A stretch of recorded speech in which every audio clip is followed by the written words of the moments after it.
تو ابو ہریرہ رضی اللہ تعالیٰ عنہ مرفوعاً روایت کرتے ہیں، کہتے ہیں المعدة حوض البدن والعروق إليها واردة فإذا صحت المعدة صارت العروق بالصحة وإذا فسدت المعدة صارت العروق بالسقم۔ حضرت ابو ہریرہ رضی اللہ تعالیٰ عنہ بیان فرماتے ہیں کہ معدہ آدمی کے بدن کا حوض ہے، حوض ٹانکی ہے آدمی کے بدن کا۔ جیسے کوئی گھر ہوتا ہے وہاں پہ ٹانکی اور حوض ہے پانی رکھنے کے لیے، ہر چیز جمع کرنے کے لیے، ویسے ہی آدمی کے بدن میں پیٹ یہ حوض ہے، اور حوض تک تمام نسوں کا کنیکشن ہے، تمام نسیں اس سے ہو کر کے آتی جاتی رہتی ہیں۔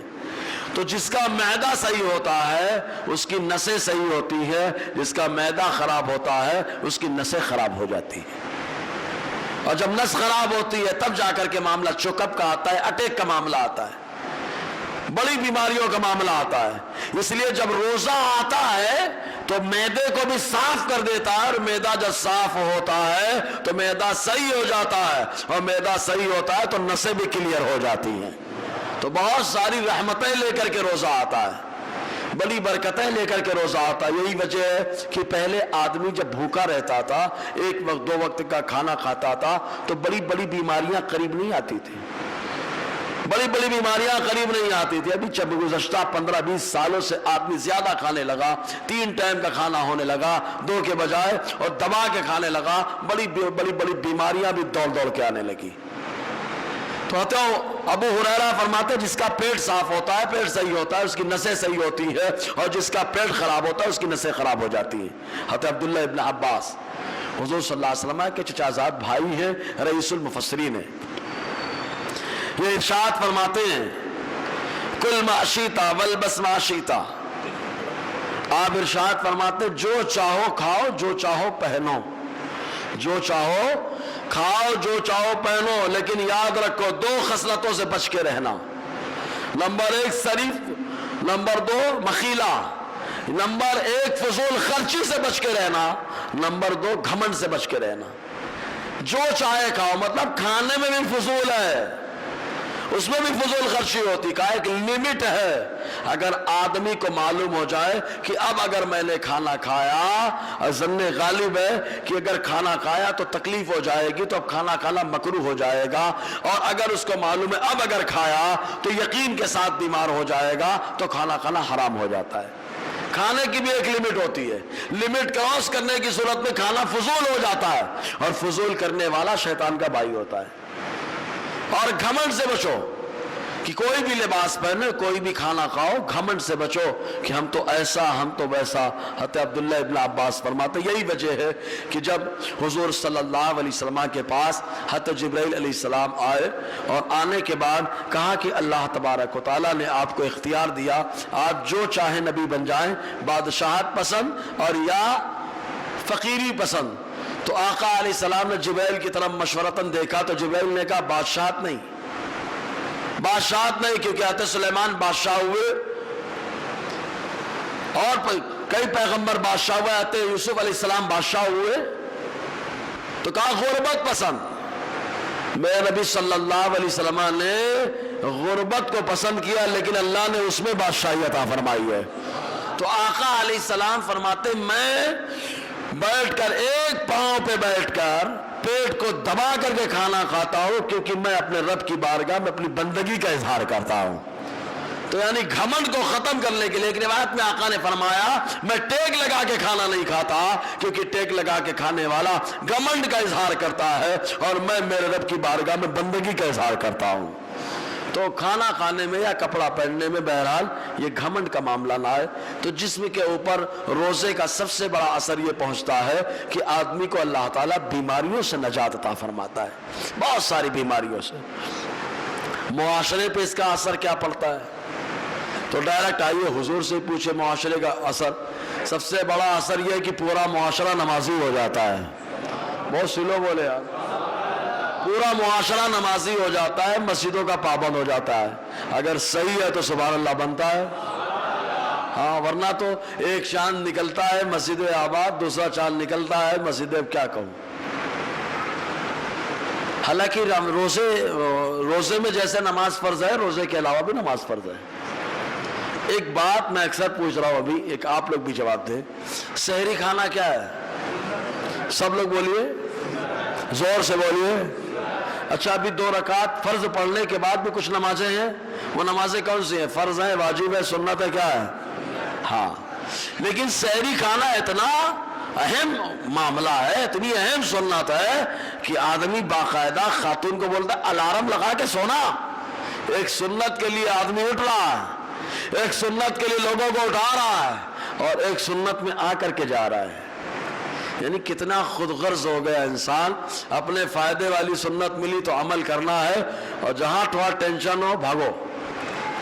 تو روزے کا سب سے بڑا اثر معاشرے پر یہ پیدا ہوتا ہے کہ الحمدللہ اسلامی معاشرہ نمازوں کا پابند ہو جاتا ہے، نماز کی پابندی کرنے لگتا ہے۔ بہت بڑی بات ہے یہ، اخلاق میں بڑا اچھا ہو جاتا ہے، لڑائی جھگڑے کم ہو جاتے ہیں۔ لوگ بولتے ہیں روزہ لگ گیا، میں نے کہا پیارے روزہ جس دن لگ جائے گا آدمی متقی پرہیزگار ہو جائے گا۔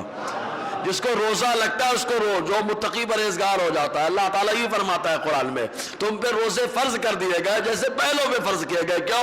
لعلکم تتقون، شاید تم متقی پرہیزگار ہو جاؤ۔ تو جس کو جو چیز لگتی ہے وہ کام کراتی ہے۔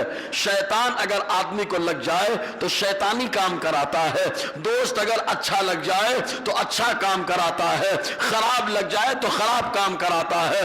جس کو روزہ لگ جاتا ہے الحمدللہ اس کو نمازی بنا دیتا ہے، جس کو روزہ لگ جاتا ہے اس کو مصطفیٰ کا غلام بنا دیتا ہے، اور جس کو روزہ لگ جاتا ہے بدلے میں اللہ تعالیٰ کی رحمت کو حاصل کرا دیتا ہے۔ روزہ بولے روزہ لگ گیا، روزہ لگتا نہیں ہے، روزہ نہیں لگتا۔ جس دن لگے گا آدمی متقی پرہیزگار ہو جائے گا۔ روزہ جو ہے اتنا زبردست ہوتا ہے، جب آدمی روزہ رکھتا ہے تو اس کے پورے وجود سے خوشبو آتی ہے۔ بہت سلو بولے یار، اس خوشبو کا احساس ہم کو نہیں ہوتا، لیکن بارگاہ خداوندی میں برابر یہ خوشبو پہنچتی رہتی ہے، برابر پہنچتی ہے، کبھی منہ کی خوشبو کبھی وجود کی خوشبو۔ آدمی کے اندر روزہ جب آتا ہے تو بہت ساری اچھائیاں لے کر کے آتا ہے۔ روزہ معاشرے پہ کیا اثر ڈالتا ہے؟ سب سے پہلی بات کیا، معاشرے سے برائیاں ختم ہونے لگتی ہیں، معاشرے سے برائیاں ختم ہوتی ہیں اگر آدمی روزہ رکھنا شروع کر دے۔ آؤ حضور سے پوچھتے ہیں، بدکاری کا معاملہ ختم ہونے لگتا ہے۔ یہ حدیث مشکات شریف کے اندر بھی ہے، دارمی کے اندر بھی ہے۔ حضرت عبداللہ ابن مسعود رضی اللہ تعالی عنہ سے روایت، یہ کہتے ہیں حضور صلی اللہ علیہ وسلم نے فرمایا، یا معاشر الشباب، اے نوجوانوں کی جماعت۔ حضور نے نوجوانوں سے خطاب کیا، اے نوجوانوں کی جماعت، من استطاع منکم الباء، تم میں سے جس کے اندر خرچ برداشت کرنے کی طاقت ہے فلیتزوج، وہ نکاح کر لے، وہ شادی کر لے جس کے اندر خرچ برداشت کرنے کی طاقت ہے۔ ورنہ شادی تو کر لیا خود بھوکا رہتا ہے، عورت کو کیا کھلائے گا؟ شادی تو کر لیا خود تو کپڑے نہیں پہن پاتا، عورت کو کیا پہنائے گا؟ تو جو خرچ برداشت کر سکے آقا نے فرمایا وہ شادی کر لے۔ کیوں؟ فَإِنَّهُ أَغَضُّ لِلْبَصَرِ وَأَحْسَنُ لِلْفَرْجِ، کیونکہ شادی اور نکاح کا جب معاملہ ہوتا ہے تو آدمی کی 2 چیزوں کی حفاظت ہوتی ہے، شرمگاہ محفوظ ہو جاتی ہے اور اس کی نظریں محفوظ ہو جاتی ہیں۔ آدمی جب شادی کر لیتا ہے، شادی کرنے کے بعد دونوں چیزوں کی حفاظت کا معاملہ ہو جاتا ہے۔ وَمَن لَّمْ يَسْتَطِعْ، اور جو خرچہ نہیں برداشت کر سکتا فَعَلَيْهِ بِالصَّوْمِ، وہ روزہ رکھے۔ خرچہ نہیں برداشت کر سکتا، عورت کو کھلا نہیں سکتا، اس کو سنبھال نہیں سکتا، تو روزہ رکھے۔ کیوں؟ فَإِنَّهُ لَهُ وِجَاءٌ، کیونکہ جب آدمی روزہ رکھتا ہے تو روزہ خواہشوں کو قربانی دے دیتا ہے، اس کو ذبح کر دیتا ہے، روزہ خواہشوں کو مار دیتا ہے۔ معلوم یہ ہوا کہ جب آدمی روزہ رکھتا ہے تو خواہشیں مرتی ہیں، نظروں کی حفاظت ہوتی ہے، شرمگاہ کی بھی حفاظت ہوتی ہے۔ تو روزہ جب آدمی رکھتا ہے تو جب نظروں کی حفاظت ہوتی ہے، شرمگاہ کی حفاظت ہوتی ہے، تو معاشرے میں اچھائیاں جنم لیتی ہیں۔ اب نوجوان کسی کی طرف نظر نہیں اٹھاتا. اب روزے دار ہے, روزے کی حالت میں کیا دیکھوں, روزہ خراب کروں, کیا دیکھو. تو آدمی جب روزہ رکھتا ہے تو نفس اس کا مرتا ہے. آدمی جب روزہ رکھتا ہے تو شرمگاہ کی حفاظت کرتا ہے. آدمی جب روزہ رکھتا ہے تو نظروں کی حفاظت کرتا ہے.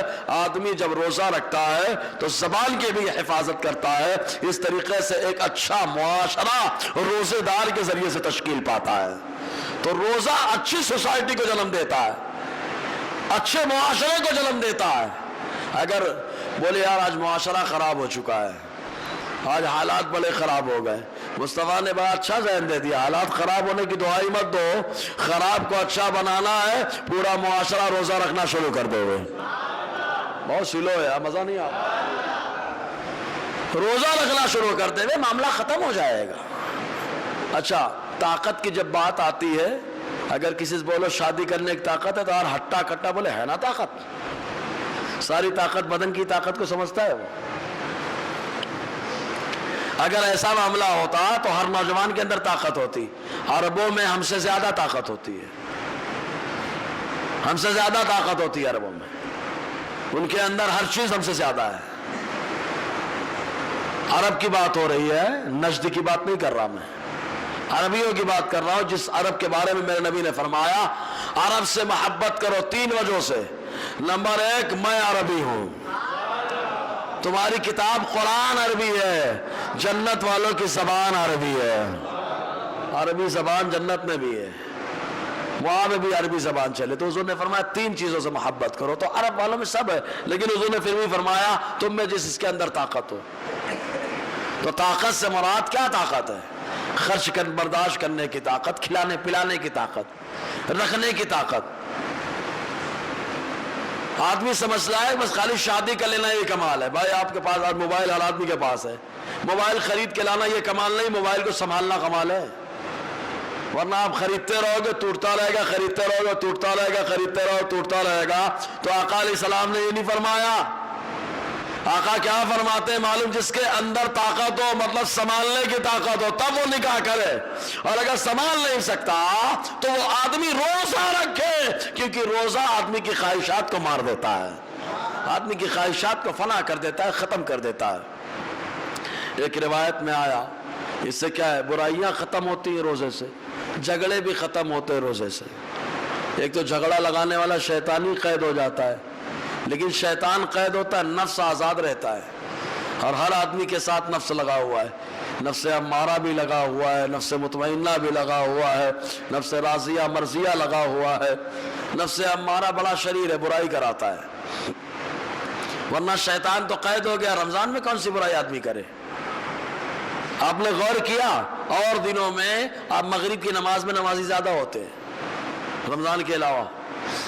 رمضان میں تو بے روزے دار بھی مغرب کی نماز پڑھ لیتا ہے, کیونکہ اپنے یہاں چلتا ہے کم سے کم روزہ نہیں رکھے تو افطار تو روزے دار کے ساتھ کر لے, روزہ نہیں رکھے تو افطار تو روزے دار کے ساتھ کر لے. یعنی افطاری میں روزے دار کے ساتھ آ سکتے ہو. ارے روزہ نہیں رکھ سکے تو نماز تو روزے دار کے ساتھ پڑھ لو, روزہ نہیں رکھ سکے تو کم سے کم روزے دار کے ساتھ سنتوں کی پابندی تو کر لو, تراویح تو پڑھ لو, لیکن افطار میں شریک ہو گے, باقی میں نہیں شریک ہونے کا بھائی. تو مغرب کی نماز میں آدمی آتا ہے عام طور سے. رمضان میں بھی تعداد زیادہ رہتی, رمضان کے علاوہ بھی. وجہ کیا ہے معلوم؟ رمضان کے علاوہ شیطان کا تخت لگا رہتا ہے اثر بات. کہاں پہ؟ سمندر پہ. اس کی ساری ضروریات وہی پھنسی رہتی ہے. جب اس کی ضروریات وہاں قید رہتی ہے تو آدم کی ضروریات مسجدوں میں آتی رہتی ہے, آدم کی اولاد مسجد میں آتی ہے. لیکن رمضان میں قید ہوتا ہے شیطان. رسول اللہ نے کہا زنجیروں میں جکڑ دیا جاتا ہے. جب وہ زنجیروں میں جکڑا گیا تو اب ہم سے گناہ ہو رہا ہے, تو کون کروا رہا ہے؟ کون یہ گناہ کروا رہا ہے؟ تو سمجھ لینا وہی گناہ کر رہا ہے جو اندر نفس پڑا ہوا ہے ہمارے. تو جھگڑا. آقا علیہ السلام ارشاد فرماتے, حضرت ابو ہریرہ رضی اللہ تعالیٰ عنہ سے روایت ہے, کہتے ہیں اذا اصبح احدکم یوما صائما, جب تم میں کوئی روزے دار ہو کر کے سویرا کرے, فلا یرفس, تو گالی گلوچ نہ کرے, کہ روزہ رکھ کر کے ماں بہن گالی خوب دینا. زبردست یہ روزہ 30 دن کا یا 29 دن کا جو روزہ ہوتا ہے، اس میں آدمی بہت ساری علتوں کو، بہت ساری بری عادتوں کو چھوڑ سکتا ہے، کوشش کرے تو۔ گالیاں چھوڑ سکتا ہے، نشہ کرنے والا نشہ چھوڑ سکتا ہے۔ کیوں؟ 12 گھنٹے تک جب چھوڑ دیے تو اور سنبھالنے میں کیا جاتا ہے، بہت ساری چیزیں چھوڑ سکتا ہے۔ تو حضور نے فرمایا گالی نہ دے، ولا یجہل، اور نہ جہالت کا اظہار کرے۔ کیوں؟ فَإِنِّمْ رَأُنْ شَاتِمَهُ أَوْ قَاتِلَهُ فَلْيَقُلْ إِنِّي صَائِمٌ إِنِّي صَائِمٌ۔ اور اگر کوئی مسلمان بھائی آ جائے، پریشان کرنے لگے، جھگڑا کرنے لگے، گالیاں دینے لگے، تو اس کو بولو خاموش ہو جا میرے بھائی، میں روزے دار ہوں، میں روزے دار ہوں۔ سبحان اللہ، میں روزے دار ہوں۔ تو روزے دار جھگڑے سے بھی بچتا ہے۔ اب سوچو، روزے دار جھگڑے سے بچتا ہے، اور یہاں بولے جھگڑا کرا، بولے روزہ لگ گیا، جھگڑا کر رہا بولے روزہ لگ گیا۔ روزہ نہیں لگا، بھوک لگ گئی ہوگی، پیاس لگ گئی ہوگی، ورنہ جس کو روزہ لگ جاتا ہے الحمدللہ متقی پرہیزگار ہوتا ہے۔ تو حضور نے فرمایا کہہ دے کہ میں روزے دار ہوں۔ اور ایک روایت میں آقا نے فرمایا الطاعم الشاکر کالصائم الصابر۔ رمضان کے علاوہ اگر کوئی آدمی اللہ کی نعمت کھائے اور اس پر شکر کرے تو صبر کرنے والے روزے دار کے برابر اللہ ثواب عطا فرماتا ہے۔ جیسے روزے دار صبر کر لیتا ہے، ویسے ہی اللہ تبارک و تعالیٰ اور دنوں میں اگر کوئی اللہ کی نعمت کھانے کے بعد شکر ادا کرے تو اللہ تعالیٰ ثواب عطا فرماتا ہے۔ تو روزے سے بہترین معاشرہ تشکیل پاتا ہے، بہترین معاشرہ بنتا ہے۔ آدمی اگر بنانا چاہے تو روزے کا اثر معاشرے میں بڑا اچھا ہوتا ہے۔ ایک روایت میں آیا کھلانے کا جذبہ آ جاتا ہے۔ دیکھ لینا آپ، رمضان میں لوگ کھلانے کا جذبہ لے کے آ جاتے ہیں، افطاری کرانا۔ اس پہ تو میں اکثر کمنٹ کرتا ہوں، ہمارے نوجوانوں میں یہ جو لے کے بھگونے ٹانگ کر کے جاتے ہیں نا، ان پہ مجھے بڑی ہنسی آتی ہے۔ یہ بھگونا ٹانگ کر اچھا خاصا گھر میں کھانا، چٹائی پہ بیٹھ کے کھانا، دسترخوان پہ کھانا مل رہا ہے، لیکن یہ پسند نہیں آتا۔ بھائی صاحب جنگل میں جائیں گے، وہ بھی روڈ کنارے بیٹھ کے کھائیں گے، ہائی وے کے کنارے۔ گاڑی کا کچھ ہو جائے تو مسئلہ الگ ہے، دھول الگ ہے، اور اس میں پھر نمازی، کیا بات ہے، امام صاحب پوچھو مت، ایک سے ایک آسمان سے نازل شدہ امام ہوتے ہیں، ایسی نماز پڑھانا، کیا بات ہے۔ تو ہمارے نوجوان اس کی طرف جاتے ہیں، بھائی افطاری کراؤ، افطاری کرانے کا حکم تو میرے نبی نے عطا فرمایا ہے، لیکن جیسے کرنے کا حکم دیا گیا ویسے کرو نا یار۔ اب لے کر کے چلے جا رہے ہیں، ارے گھر میں لے کر کے آتے، دنیا کھا رہی ہے لیکن گھر والے ترس رہے ہیں۔ کیا گھر والوں کو کھلانا یہ افطاری کا کام نہیں ہے؟ ہم تو سمجھتے ہیں جب تک دوستوں کو نہ کھلاؤ، باہر والوں کو نہ کھلاؤ، افطاری نہیں ہوگی۔ ایسا نہیں، آقا علیہ السلام نے یہ نہیں فرمایا کہ باہر والوں کو افطاری کراؤ۔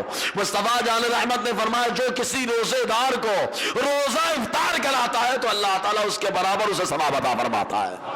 تو اب چاہے گھر والے ہو چاہے باہر والے ہو یار، چاہے ماں ہو چاہے دوسرے لوگ ہوں، چاہے باپ ہو چاہے دوسرے لوگ ہو، چاہے بھائی ہو چاہے دوسرے لوگ ہو، چاہے بیٹے ہو چاہے دوسرے لوگ ہو، ثواب تو اللہ تعالیٰ برابر عطا فرمائے گا نا۔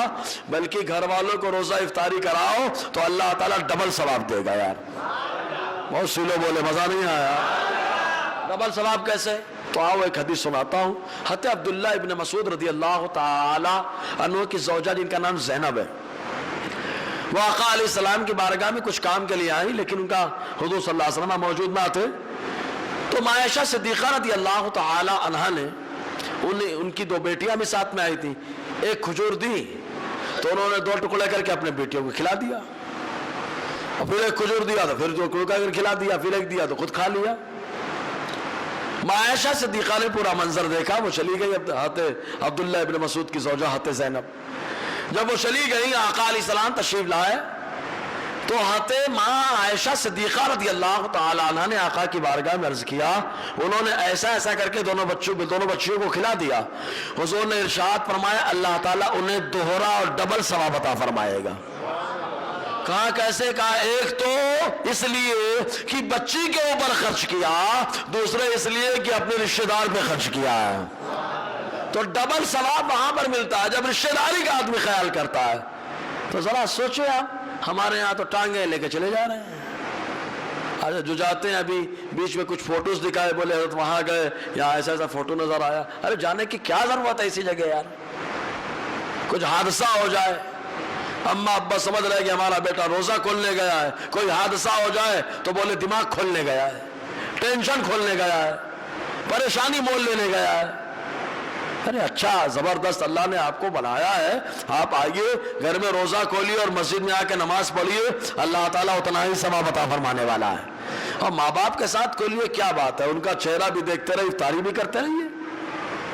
جی تو آدمی کو اندر رمضان میں کھلانے کا جذبہ آ جاتا ہے, لیکن ایسے وقت میں ایسے لوگوں کو زیادہ کھلایا جاتا ہے جو روزے دار نہیں رہتے. صحیح ہے نا, ہم زیادہ تبصرہ نہیں کریں گے, اور یہ معاملہ جب اس وقت زیادہ آ جاتے ہیں جب کسی کو ہم ممبر پہ نہیں, ممبر کے ساتھ ایک اور چیز ہوتی ہے کرسی, اس پہ بیٹھنا ہو تو آدمی جو ہے نا اس ٹائم پہ زیادہ خیال کرتا ہے.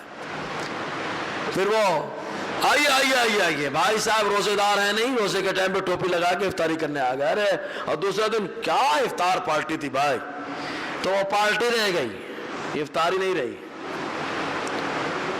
افطاری بھی ایسے لوگوں کو کرائی جاتی جو روزہ نہیں رکھتے ہیں یار.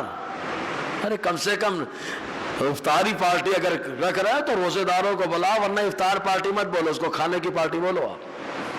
آپ کو تو بولنے کا حق بھی نہیں ہے, کیونکہ کھلانے کا جذبہ اللہ نے آپ کو بلا شبہ دیا, لیکن جس کو کھلانا ہے اس کو نہیں کھلا رہے آپ. بے روزگار کو آپ نے بلا لیا, آئیے کھائیے جائیے. تو بہرحال کھلانے کا جذبہ رمضان میں بیدار ہو جاتا ہے. کچھ جگہ تو ایسا دیکھنے میں آیا, ایک گھر میں ادھر کے گھر کا سامان, اس گھر میں اس گھر کا سامان, اس گھر میں ایسے تھوڑا تھوڑا بانٹتے ہیں. کرنا چاہیے, اس سے محبت بڑھتی ہے.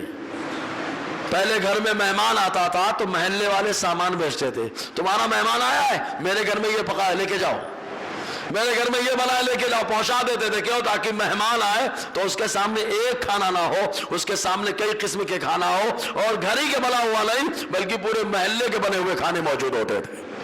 تو محبت ہوتی تھی آپس میں, جذبہ ہوتا تھا. ایک آدمی کا مہمان آتا تھا, پورا محلہ مہمان نوازی کرتا تھا, پورا گاؤں مہمان نوازی کر رہا تھا. تو کھلانے کا جذبہ آتا ہے رمضان کے اندر, معاشرہ شاندار ہو جاتا ہے. حضرت زید ابن خالد رضی اللہ تعالیٰ بیان فرماتے, حضور نے فرمایا من فطر الصائم او جہز غازیہ فلہ مثل اجری.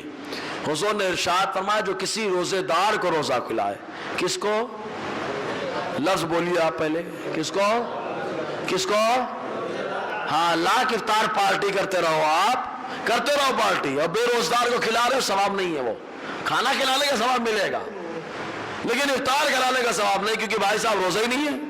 اور حضور نے کیا فرمایا, من فطر صائما, جو کسی روزے دار کو افطار کرائے یا کسی غازی کو تیار کرے, تو جب تک روزے دار روزہ رہتا ہے یا غازی جہاد کرتا ہے, اللہ تعالیٰ تیار کرانے والے اور روزہ افطار کرانے والے کے برابر اسے ثواب عطا فرماتا ہے. تو اس کے اندر جذبہ بیدار ہو جاتا ہے. اور صحابہ کرام میں ایسا جذبہ بہت رہا ہے, صحابہ کرام میں ایسا جذبہ بہت رہا. یہی وجہ ہے کہ صحابہ کرام کو اللہ تعالیٰ نے ہدایت کا ستارہ بنایا ہے. بہت زبردست جذبہ رہا, حتیٰ کہ ہجرت کا جب موقع آیا تو ہجرت کے موقع پر صحابہ کرام جو مدینے میں رہتے تھے انہوں نے یہ تک کہہ دیا تھا کہ سرکار آپ مدینہ آ جائیے, آپ مدینہ آ جائیے, آپ مدینے میں آئے اور جو صحابہ آنا چاہتے ہیں ان کو بھی لائیں. اگر ان کے لیے گھر کا انتظام نہیں ہوا تو اگر ہمارے پاس 2 گھر ہوگا تو ایک گھر میں اپنے بھائی کے لیے دے دوں گا.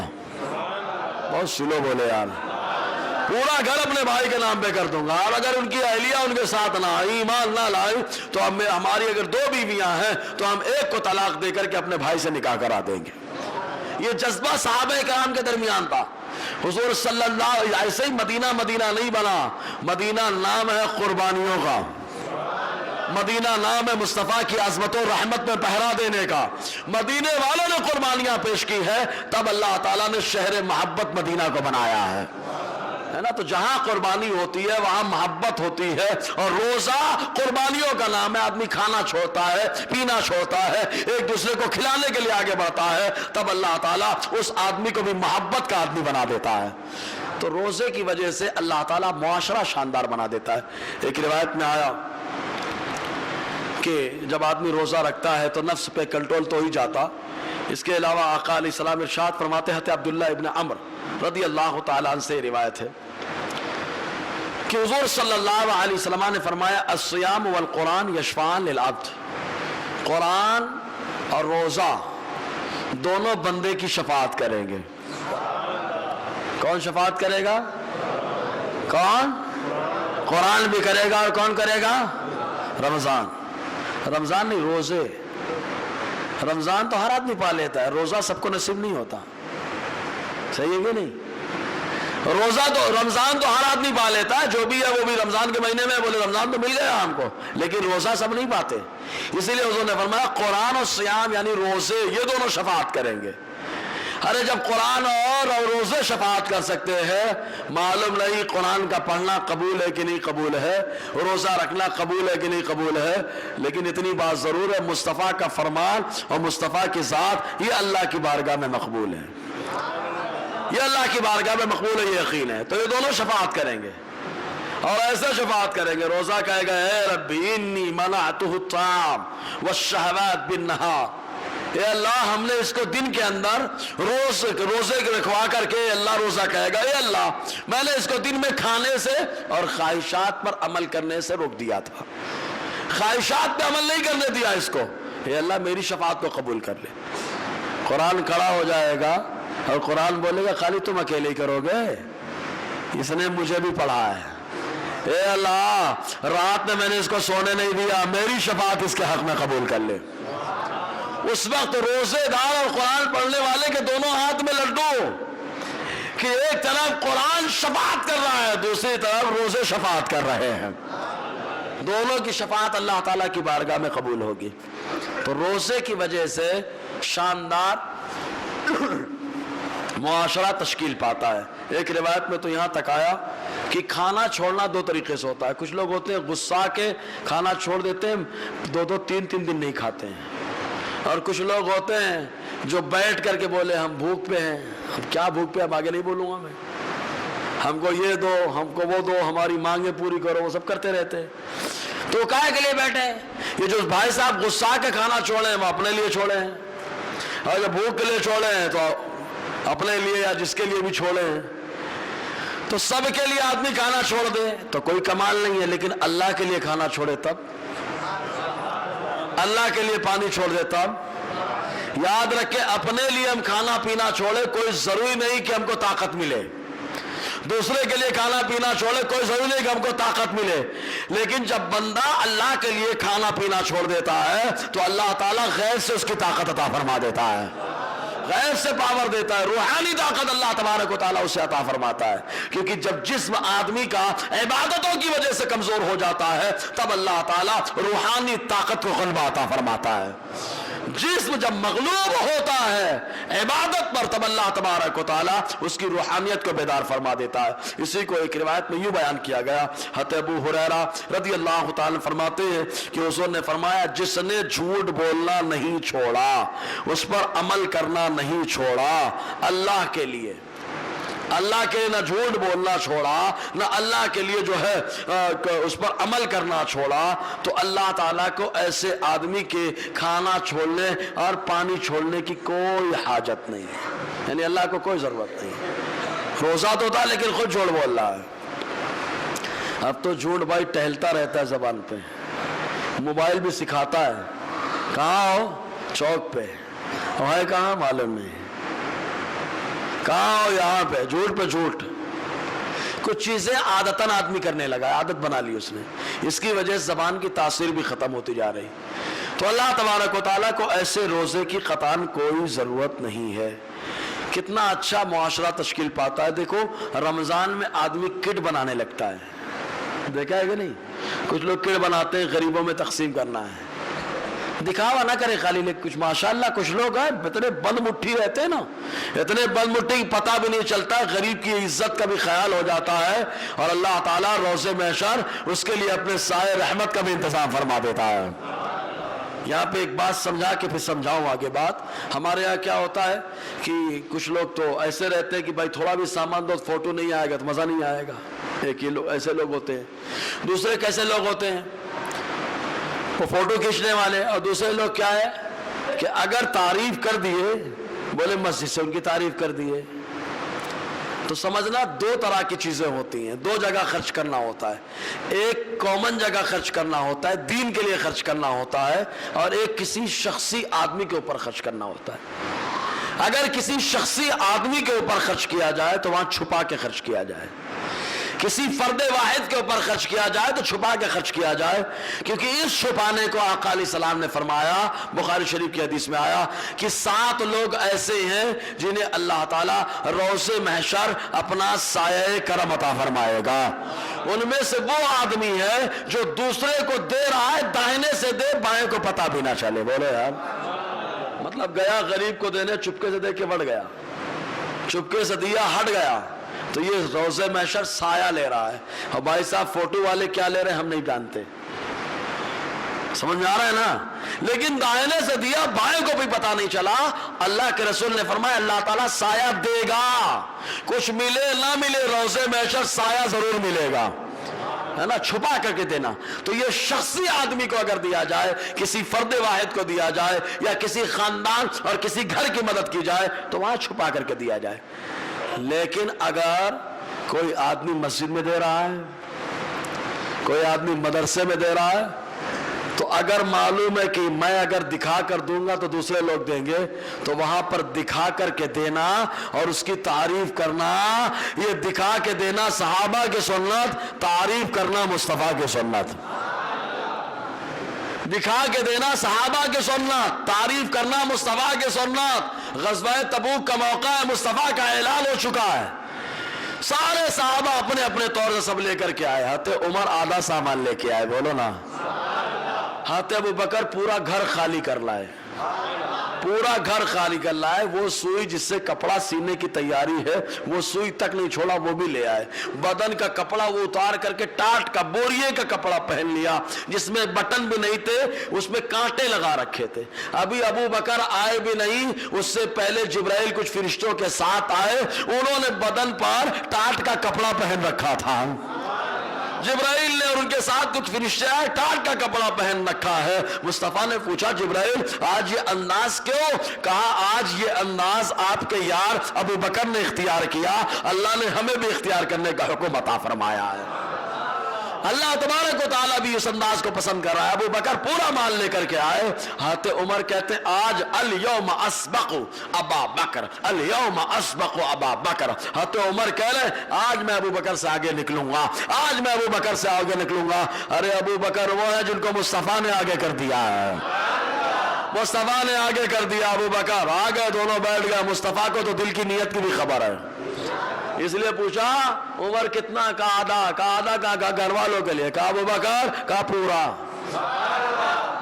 ابو بکر کہا پورا، کہا گھر والوں کے لیے، کہا اللہ اس کے رسول کو چھوڑ آیا ہوں، اللہ اس کے رسول کو چھوڑ آیا۔ تو مصطفیٰ جا کر کے اب آقا علیہ السلام دعا فرما لے کہ اے اللہ میں نے سب کے احسان کا بدلہ چکا دیا ہے، لیکن اے ابو بکر روز محشر تمہارے احسان کا بدلہ اللہ تعالیٰ خود عطا فرمائے گا، ہے نا۔ تو دیکھو سب کے سامنے تعریف ہو رہی ہے نا، غزوہ تبوک میں ضرورت ہے تو سب کے سامنے لے کر کے آئے، سب کے سامنے مصطفیٰ نے تعریف کی ہے۔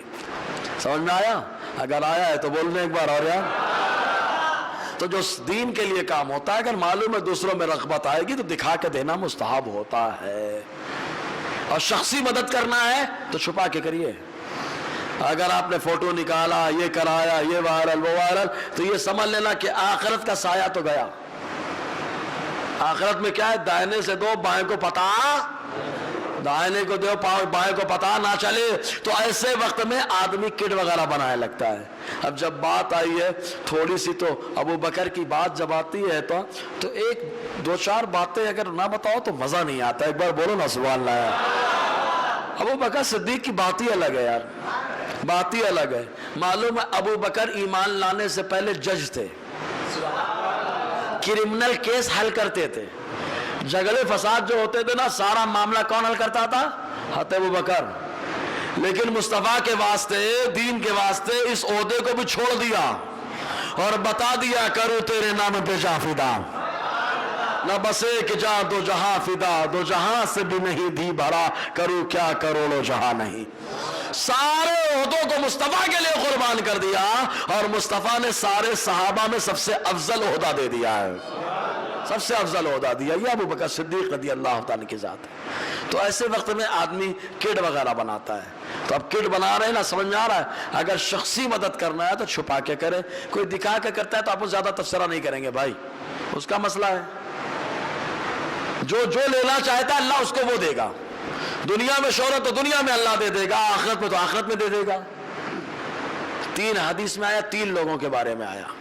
حدیث سنیں، عالم صاحب آئیں گے، ہم جیسے عالم لوگ اللہ کی بارگاہ میں آئیں گے بڑی امید لگا کے، اب تو جنت میں ملے گا، اب تو جنت میں ملے گا، اب تو جنت میں ٹھکانہ ملے گا۔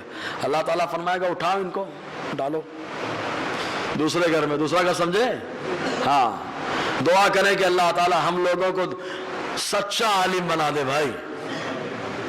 اٹھا کے ڈالا جائے گا، کہے گا مولا تیرے واسطے میں نے علم حاصل کیا تھا، تیرے دین کے لیے علم حاصل کیا تھا، تاکہ علم پھیلاؤں، تیرے دین کو پھیلاؤں۔ اللہ تعالیٰ فرمائے گا تو جھوٹ بولتا ہے، تو نے عالم اس علم اس لیے حاصل کیا تھا کہ تجھے لوگ عالم کہے، عالم کہلوانے کے لیے تو عالم بنا تھا، تو دنیا میں لوگ تجھے کہہ چکے ہیں، آخرت میں تیرا کوئی حصہ نہیں ہے۔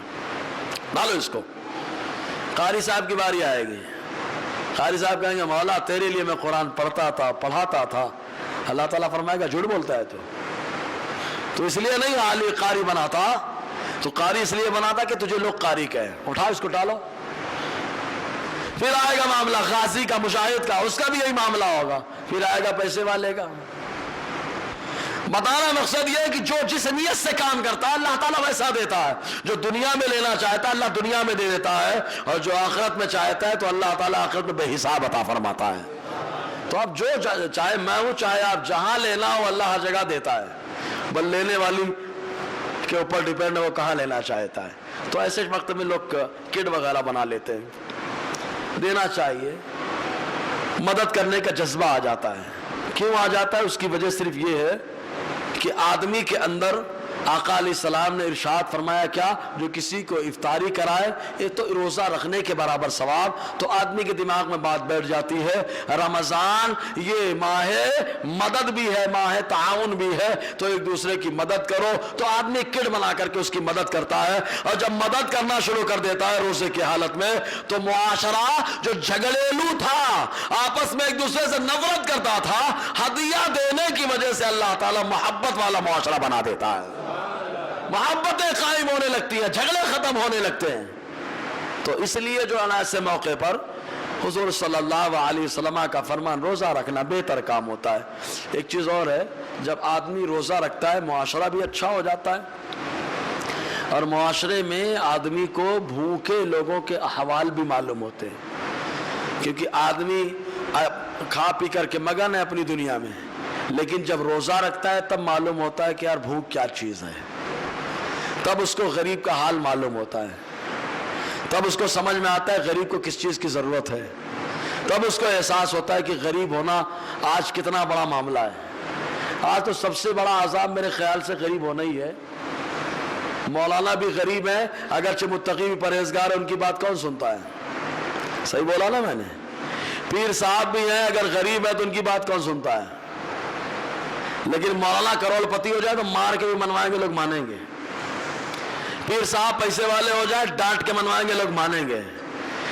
اب تو پیری مریدی کا معاملہ بھی چلتی ٹرین کی طرح ہے، پیسہ ہے تو پیر صاحب کے پاس آؤ، بولے اس پیر سے مرید ہو جاؤ، ان کے جتنے مرید ہوتے بہت پیسے والے ہوتے ہیں۔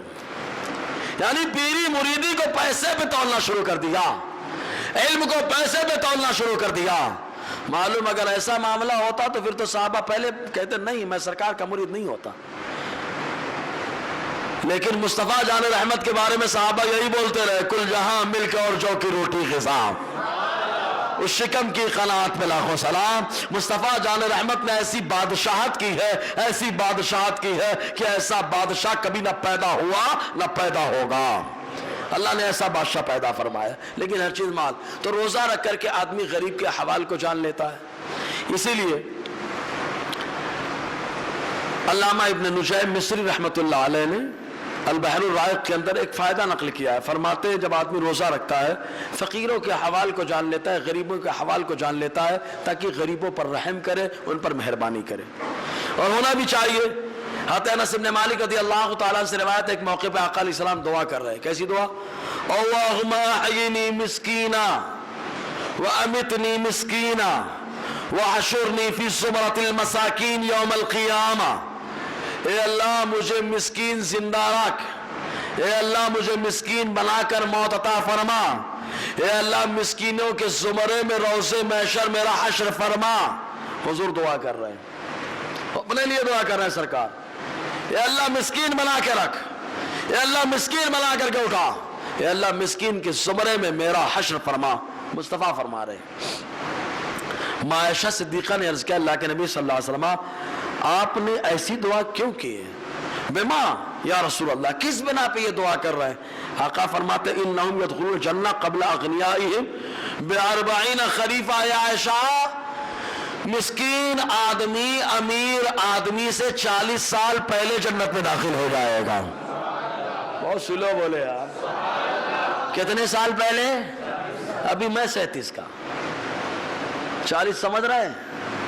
اتنا لمبا وقفہ ہوگا، بچہ پیدا ہو کر کے شادی شدہ ہو جائے، اس کے بچے بھی جوان ہونے کے قریب ہو جائے، تب جا کر کے غنی صاحب مالدار صاحب اپنا حساب دینے میں لگے ہیں، اپنا حساب دینے کے لگے، لیکن یہ مت سمجھنا کہ ہر مالدار حساب دے گا۔ کچھ ایسے بھی مالدار ہوں گے جن کا حسابی کتاب نہیں ہوگا۔ کہا کون سے مالدار؟ کہا ابو بکر جیسا مالدار، عثمان غنی جیسا مالدار، ماں خدیجہ جیسی کوئی مالدار خاتون ہو، ان کا حساب نہیں ہوگا۔ اللہ کے کرم سے بے حساب جائیں گے یار۔ اللہ تعالیٰ نے وعدہ کیا ہے کہ آپ کے ساتھیوں میں 70,000 بے حساب جائیں گے، اور سارے ساتھیوں میں سب سے افضل تو ابو بکر ہے نا، بے حساب جائیں گے۔ تو حضور نے فرمایا وہ حساب دینے میں لگے رہیں گے، اور یہ مسکین آدمی جنت میں چلا جائے گا۔ پھر آقا نے فرمایا یا عائشہ لا تردی مسکینہ ولو بشق تمرۃ، اے عائشہ غریب اگر تمہارے پاس آ جائے، مسکین آ جائے تو اس کو لوٹانا مت، اگرچہ کھجور کی گٹھلی دے دینا، کھجور کی گٹھلی دے دینا۔ اس ٹائم پہ بظاہر معنی شاید نہ واضح ہوا ہو کہ گٹھلی کا کیا مطلب ہے۔ آج کے دور میں اگر دیکھنے جائے تو معلوم ہوگا اٹیک وغیرہ کا معاملہ آتا ہے، کھجور کی گٹھلیاں بھی کام کرتی ہیں۔ کہ عجوا جنت سے آیا یہ پھل، عجوا کھجور، اس میں بڑے فائدے، زہر کو بھی مار دیتا ہے، اور اس کے ساتھ ساتھ عجوا کھجور جو ایسا پھل ہے، ایسا پھل کہ اس پھل کی وجہ زہر بھی ختم ہوتا ہے، جادو بھی ختم ہوتا ہے، اور اس کی گٹھلی کا سفوف بنا لیا جائے تو اللہ تبارک و تعالی بلڈ پریشر اور اٹیک کے معاملات سے نجات عطا فرماتا ہے۔ حضور نے گٹھلی کا ذکر کیا تو گٹھلی میں اتنا فائدہ ہے۔ اس کے بعد حضور نے فرمایا اے عائشہ حب المساکین، غریبوں سے مدد کر، غریبوں سے محبت کرنا، انہیں قریب رکھنا۔ فإن اللہ یقربک یوم القیامہ، اے عائشہ سنو جو غریبوں سے محبت کرتا ہے قیامت کے دن اللہ اسے اپنا خاص قرب عطا فرمائے گا۔ تو جو کٹ وغیرہ بنا رہے غریبوں کی مدد کر رہے، الحمدللہ اللہ تعالیٰ کا قرب ملے گا، سبحان اللہ، ہے نا، غریبوں کی مدد کا جذبہ بھی۔ حضرت یوسف علیہ السلام کے زمانے میں قحط پڑا تھا، بڑا خطرناک، بڑا زبردست قحط پڑا تھا، کہیں غلہ ہی نہیں مل رہا تھا، اور جو غلہ دے رہا تھا وہ عزیز مصر، کون؟ یوسف علیہ السلام، بادشاہ مصر۔ اچھا اس میں بھی نکتہ کیا تھا معلوم؟ چونکہ حضرت یوسف علیہ السلام کو بیچا گیا تھا، اور جس کو بیچ دیا جائے وہ غلام ہو جاتا ہے، تو دنیا غلام نہ کہہ سکے یوسف علیہ السلام کو، اس لیے اللہ نے پوری دنیا میں قحط کو مسلط کیا، اور سب نے اپنے آپ کو یوسف علیہ السلام کے ہاتھوں میں بیچا، سب یوسف علیہ السلام کے غلام ہو گئے۔ تو اللہ تبارک و تعالیٰ نے اپنے نبی کی حفاظت کا انتظام ایسا فرمایا، لیکن جب قحط پڑا تو آپ پیٹ بھر کھانا نہیں کھاتے تھے، ایک ٹائم کھاتے، 2 ٹائم نہیں کھاتے۔ لوگوں نے پوچھا کہ آپ تو تقسیم کر رہے ہیں غلہ، آپ کو کیا ٹینشن ہے، آپ کھائیے۔ حضرت یوسف علیہ السلام ارشاد فرماتے ہیں اگر میں سیر ہو کر کے کھانے لگوں گا تو میں غریبوں کا حال بھول جاؤں گا، تو میں کھانا اس لیے نہیں کھاتا تاکہ غریبوں کے حوال کو یاد رکھو، غریبوں کی حالتوں کو یاد رکھو۔ ایک صحابی آقا کی بارگاہ میں آ گئے خندق کے موقع پر، کہا سرکار بھوک کا احساس ہو رہا ہے۔ مصطفیٰ نے اٹھایا تو کرتا اور قمیض اٹھانے کے بعد ایک پتھر اٹھا کر کے باندھ دیا۔ انہوں نے پتھر دیکھا، دل میں کچھ سوالات قائم ہوئے۔ مصطفیٰ جان رحمت نے اپنے پیٹ کے اوپر 2 کرتے کو اٹھایا، مصطفیٰ نے پہلے سے 2 پتھر باندھ رکھے تھے، پہلے سے 2 پتھر مصطفیٰ نے باندھ رکھے تھے۔ اچھا یہ سب سنتیں مولانا کے لیے بھی نہیں، اب ہم لوگ بھی نہیں اس پہ عمل کر پا رہے ہیں، اور آپ لوگ بھی تو عمل نہیں کر پا رہے ہیں۔ ضرورت پڑے گی تو سب پہ عمل، اللہ تعالیٰ عمل کی طاقت عطا فرما دے۔ کچھ لوگ کر رہے ہیں ماشاءاللہ، جو مسجد اقصیٰ کے اطراف میں کر رہے ہیں، اللہ تبارک ان کو جذبہ دیا، جس کو ہم لوگ بھول گئے اللہ ان کو جذبہ دے رہا ہے۔ اور باقاعدہ افطاری کے وقت دعائیں کر رہے ہیں وہ، اے اللہ ہمارے ایسے بھائیوں کی حفاظت فرما، اللہ تبارک و تعالیٰ کرم فرما۔ وہ پتھر باندھ کر کے کہ آقا علیہ السلام کی سنت کو بیدار کر رہے ہیں۔ خندق کے موقع پہ سارا کفر ایک ہو گیا، مصطفیٰ تنہا ہے اور تنہا صحابہ کی جماعت کے ساتھ موجود ہے، پتھر مصطفیٰ نے باندھا۔ آج ساری انسانیت خاموش ہے اور یا تماشائی بنی ہے، لیکن وہ لوگ کھڑے ہیں مصطفیٰ کی سنت پہ عمل کر رہے ہیں۔ بہرحال تو حضرت یوسف علیہ السلام کھانا نہیں کھا رہے، کیوں؟ کہا غریبوں کے حوالے سے جو ہے ایسا نہ ہو کہ میں ان کے حالات کو بھول جاؤں۔ مزید جب آدمی روزہ رکھتا ہے، دیکھو اخلاقی انداز، سب سے بڑی بات کیا، جب آدمی روزہ رکھنے لگتا ہے تو اس کے اندر سے لڑائی کا جذبہ ختم ہونے لگتا ہے۔ اللہ تبارک و تعالیٰ اس کے اندر بہت ساری خوبیاں پیدا فرما دیتا ہے، بہت ساری خوبیاں پیدا فرماتا ہے۔ انشاءاللہ انہی خوبیوں کے اوپر اگلے ہفتے گفتگو رہے گی۔ آدمی کے اندر دعا کرنے کا جذبہ آ جاتا ہے، خود دعائیں کرتا ہے۔ آدمی کے اندر ذکر کرنے کا جذبہ آ جاتا ہے، آدمی کے اندر استغفار کرنے کا جذبہ آ جاتا ہے۔ ارے آدمی ہی نہیں یار، اگر روزے دار کے بازو میں کوئی کھانا بھی کھاتا ہے تو اس کی ہڈیاں اللہ کی پاکی بولنا شروع کر دیتی ہیں۔ روزے دار کی ہڈیاں پاکیاں بولتی ہیں، چنانچہ خود حدیث پاک میں آیا، حضرت بریدہ اسلمی رضی اللہ تعالیٰ بیان فرماتے ہیں، یہ کہتے ہیں کہ حضرت بلال رضی اللہ تعالیٰ عنہ حضور کے پاس آئے، آقا علیہ السلام کچھ تناول فرما رہے تھے۔ یہ نفلی روزے کی بات ہے، فرض روزے کی بات نہیں ہو رہی ہے، نفلی روزہ ہے۔ آقا علیہ السلام کچھ تناول فرما رہے تھے، حضرت بلال آئے روزے کی حالت میں۔ آتے حضرت بلال سے آقا نے فرمایا الغداء یا بلال، بلال کھانا کھا لو، آ کے کھانا۔ اپنے ہاں تو اگر کھانے کے لیے پوچھا جائے اور نہ پوچھا جائے تو مایوس سمجھا جاتا ہے، حتیٰ کہ فون پہ ہی پوچھنا پڑتا ہے وہ کھانا کھا لو، معلوم ہے کھا نہیں پائے گا، آ نہیں پائے گا، لیکن پوچھنا پڑتا ہے۔ نہیں پوچھو تو معیوب مانتے، اچھا کھانے کے ٹائم میں سلام کر لو تو اس کو بھی معیوب مانا جاتا ہے۔ ارے یار اگر بھوک لگی ہو زور سے، سامنے والا کھانا کھا رہا ہے تو سلام کرو، فقہاء نے فرمایا سلام کرو اس کو جو کھانا کھا رہا ہے۔ آپ کو بھوک لگی ہے کرو سلام، کیوں؟ تاکہ سلام کا جواب دے اور بولے آؤ کھانا کھا لو، آپ کو بھوک لگی ہاتھ دھو کے بیٹھ جاؤ۔ کوئی یہ نہ کہے کہ بھئی ایک بار کھا بیٹھ گیا۔ فقہاء نے فرمایا شریعت نے تجھے اجازت دی ہے، بھوک لگی ہے کر سلام۔ اس نے سلام کا جواب دیا کہ آؤ کھانا کھا لو، ہاتھ دھو کے بیٹھ جاؤ، کھانا کھانا شروع کر دو۔ بولو نا یار، یہ شریعت نے کتنی آسانی رکھی ہے۔ سلام برکت ہے، رحمت ہے، لیکن ہمارے ہاں سلام نہیں، بات نہیں کرنا چاہیے، بولے بات نہیں کرنا چاہیے۔ کیا خاموش ہے کہ مجوسیوں کا طریقہ ہے کھانا کھانا؟ جی۔ تو حضور صلی اللہ علیہ وسلم نے فرمایا اے بلال کھا لو۔ تو حضرت بلال نے کہا انی صائم یا رسول اللہ، حضور میں نے روزہ رکھ رکھا ہے، نفلی روزہ۔ آقا علیہ السلام نے فرمایا ناکل رزقنا وفضل رزق بلال فی الجنہ، ہم اپنی روزی دنیا میں کھا رہے ہیں، میرے بلال کی روزی اللہ نے جنت میں رکھی ہے، میرے بلال کی روزی اللہ نے جنت میں رکھی ہے۔ اور آقا نے فرمایا اشعرت یا بلال ان الصائم یسبح عظامہ ویستغفر له الملائکہ ما اکل عندہ ما اکل عندہ۔ اے بلال کیا تم نے احساس کیا کہ روزے دار کی ہڈیاں پاکی بولتی ہیں اللہ کی، اور فرشتے اللہ تعالیٰ کی بارگاہ میں اس کے لیے بخشش کی دعا کرتے رہتے ہیں جب کوئی اس کے سامنے بیٹھ کے کھانا کھاتا رہتا ہے، کوئی کھانا کھاتا رہتا، تم پردہ لگا کے چائے پیتے رہو، ہماری ہڈیاں پاکی بولتی رہیں گی۔ بہت سلو بولے یار، تم پردے لگا کے چائے پیتے رہو، ہماری ہڈیاں باقیاں بولتی رہیں گی۔ تم پردے لگا کر کے کچھ بھی کرتے رہو، کھاتے رہو، پیتے رہو، اللہ تعالیٰ فرشتوں کو ہماری بخشش کے لیے کھڑا کر دیتا ہے۔ تو روزے دار کے آزو بازو میں جب کھایا جاتا ہے، پیا جاتا ہے، تو اس کی ہڈیاں بھی اللہ کی پاکی بولنے لگتی ہے، استغفار کرنے لگتی ہے۔ جب سوچو ہڈیوں میں یہ اثر آتا ہے تو اللہ زبان میں کتنا اثر پیدا فرماتا ہے، زبان میں کتنی تاثیر اللہ تبارک و تعالیٰ روزے کی برکت سے دیتا ہے۔ انشاءاللہ اسی پر اگلے ہفتے گفتگو رہے گی۔ اللہ تبارک و تعالیٰ کہنے سننے زیادہ عمل کرنے کی توفیق عطا فرمائے۔ دوران گفتگو غیر شرعی کلمات نکلے ہوں تو استغفر اللہ ربی من کل ذنب واتوب الیہ، اشہد ان لا الہ الا اللہ واشہد ان محمدا عبدہ ورسولہ۔